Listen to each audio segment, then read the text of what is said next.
entrarmos no tema, é importante entendermos o papel dos sensores de temperatura. Estes dispositivos detectam a temperatura do ambiente ou em pontos específicos do equipamento. Quando a temperatura muda, o sensor ajusta a sua resistência, comunicando com a placa controle para realizar uma ação correspondente. Por exemplo, ao definir a temperatura desejada para 23 graus no controle remoto, o sensor detecta quando esse valor é alcançado e informa a unidade condensadora para ajustar ou interromper a sua operação. Em resumo, os sensores de temperatura são essenciais para garantir o funcionamento adequado do ar-condicionado, informando a placa de controle quando a temperatura desejada foi alcançada. Beleza. Agora que entendemos a função dos sensores, vamos explorar os tipos de sensores mais comuns encontrados em sistemas de ar-condicionado. Basicamente, temos dois tipos principais, o NTC e o PTC. Mas o que essas siglas significam? NTC se refere ao coeficiente de temperatura negativa.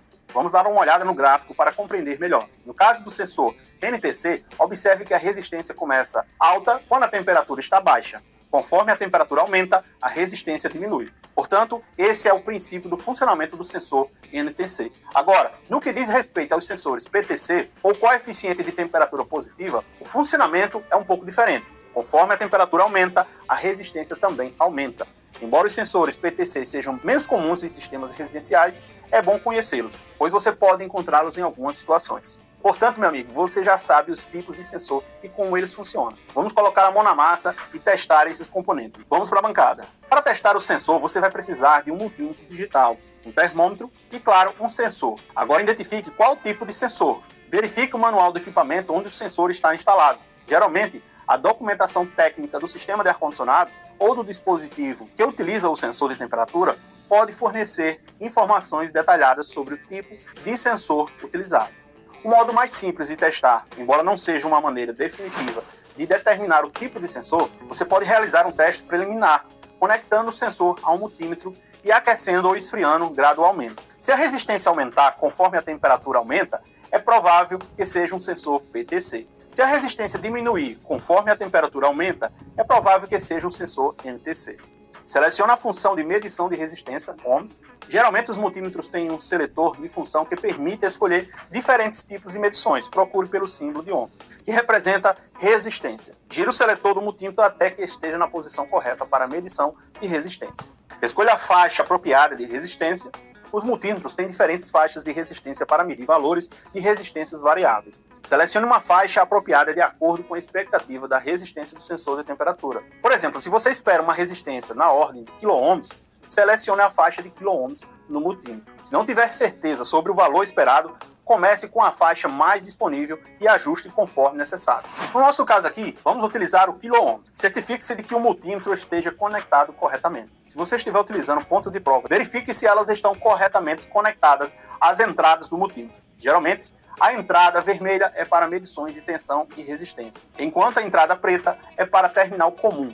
Conecte as ponteiras do multímetro nos terminais do sensor.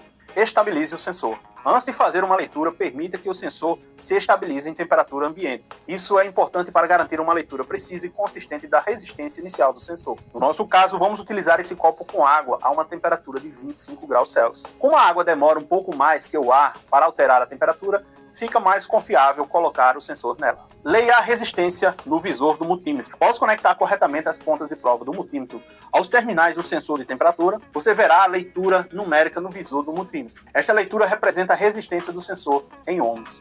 Aqui no nosso teste, o sensor, a uma temperatura de 25 graus, apresentou uma resistência de 5,15 ohms. Interprete a leitura da resistência. Seguindo a nossa tabela do fabricante, identificamos que esse sensor está ok, pois a resistência dele bate com o que o fabricante pede. Caso estivesse fora de faixa ou não apresentando nada, é sinal que o sensor precisa ser substituído. A resistência medida dependerá do tipo de sensor de temperatura que você está testando, NTC ou PTC. Se for um sensor NTC, coeficiente de temperatura negativa, a resistência deve diminuir à medida que a temperatura aumenta. Por outro lado, se for um sensor PTC, coeficiente de temperatura positiva, a resistência deve aumentar com o aumento da temperatura. Compare a leitura obtida para os valores de resistência esperados para o tipo específico de sensor de temperatura que você está testando. Esses valores de resistência podem ser encontrados nas especificações do fabricante do sensor. Se a resistência medida estiver dentro dos parâmetros esperados, isso sugere que o sensor está funcionando corretamente. O nosso tipo de sensor é um NTC, então de acordo com ele a temperatura for subindo, a resistência vai caindo e o oposto também acontece. Se fosse no caso de sensor PTC, você teria um aumento na resistência de acordo com o aumento de temperatura, mas esses sensores já não são mais usuais em sistemas de split. Então você vai encontrar mais esse modelo NTC. Avalie a estabilidade da leitura. Verifique se a leitura da resistência é estável e não flutua significativamente. Flutuações excessivas podem indicar problemas de conexão ou instabilidade do sensor. Registre a leitura. Para fins de documentação ou referência futura, você pode optar por registrar a leitura da resistência. Isso pode ser útil para comprovar com leituras futuras para relatar resultados de teste. Esse teste é funcional para todos os sensores, seja de 5K, 10, 25 e etc. Você pode estar seguindo esse mesmo teste que vai dar certo. E aí, gostou da dica?